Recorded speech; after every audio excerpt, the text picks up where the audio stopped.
روزے کی آیات ہیں۔ یا ایھا آمنوا کتب علیکم الصیام کما کتب علی الذین من قبلکم لعلکم تتقون ایاما معدودات۔ تو روزے کو فرض کیا گیا ہے۔ عربی میں صیام بھی مصدر ہے اور صوم بھی مصدر ہے۔ صوم کی جمع صیام بھی آتی ہے، تو صیام جمع میں بھی آتا ہے اور مصدر میں بھی آتا ہے۔ جب صوم ہے، کل قرآن میں صوم بھی آیا ہے، انی نذرت للرحمن صوما۔ صوم کا جو لفظ ہے یہ صرف کھانا پینا چھوڑنا اس کو بتاتا ہے، اور جو کتب علیکم الصیام، صیام کا جو لفظ ہے یہ صرف کھانے پینے کو نہیں روکتا، یہ سر سے لے کر پاؤں تک جسم کے ہر عضو کا روزہ رکھواتا ہے۔ صیام، آنکھیں غلط نہ دیکھیں، دماغ غلط نہ سوچے، زبان غلط نہ بولے، سینہ کھوٹ سے پاک ہو، دل نفرت سے پاک ہو، پیٹ لقمہ حرام سے پاک ہو، ہاتھ ظلم سے پاک ہو، پاؤں تکبر سے پاک ہو، شہوت زنا سے پاک ہو۔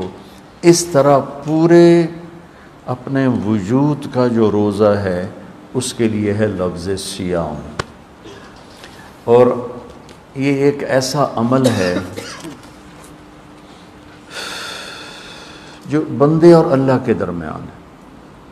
اب صبح کا ٹائم ہے، ہم سارے بیٹھے ہوں، کس کو پتہ ہے روزہ ہے یا نہیں؟ اندر کمرے میں ہے، ٹھنڈا پانی ہے، فریج ہے، کھول کے پی لے، کوئی دیکھے نہیں پی رہا۔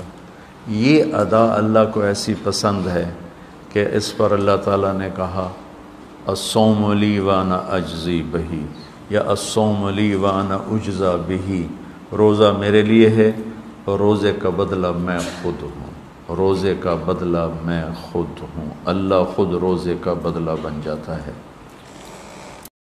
رمضان کا مہینہ آیا تو میرے نبی کا اعلان ہو گیا، ایک فرض 70 فرض کے برابر ہو جاتا ہے۔ کمال ہے، نفل فرض کے برابر۔ رحمت کیسے متوجہ ہوتی ہے کہ رمضان کے مہینے میں اللہ فرماتے ہیں میرے محبوب کی امت ہے، ایک فرض کو 70 کے برابر کر دو، اور پھر فرماتے ہیں نفل کو فرضوں کے برابر کر دو، اور پھر فرماتے ہیں جو رات کو تراویح پڑھے گا، دن میں روزہ رکھے گا، آخری رات اسے ایسے دھو کے پاک کر دوں گا کہ اس کے ذمے گناہ کا ایک ذرہ بھی باقی نہیں بچے گا، سب گناہ اللہ تعالیٰ اس کے معاف فرما دے گا۔ اور میرے نبی نے فرمایا، نے روزہ رکھا اللہ کی رضا کے لیے، جس نے تراویح پڑھی اللہ کی رضا کے لیے، اس کے پچھلی زندگی کے سارے گناہ اللہ معاف فرما دیتا ہے۔ رمضان کا مطلب ہے جل جانا، رمضان کے لفظ کا مطلب ہے جل جانا۔ جلنے کا مطلب کیوں ہے اس میں کہ رمضان میں اللہ سارے گناہوں سے اپنے بندوں کو پاک کر دیتا ہے اور ان کے گناہوں کو جلا دیتا ہے، جس سے وہ پاک ہو کر جو سونا آگ میں جل کے خالص ہو کے باہر آتا ہے، روزہ رکھنے والا بھوک کی آگ میں جل کے خالص ہو کے باہر آ جاتا ہے، اللہ اس کے سارے گناہ معاف فرماتا ہے۔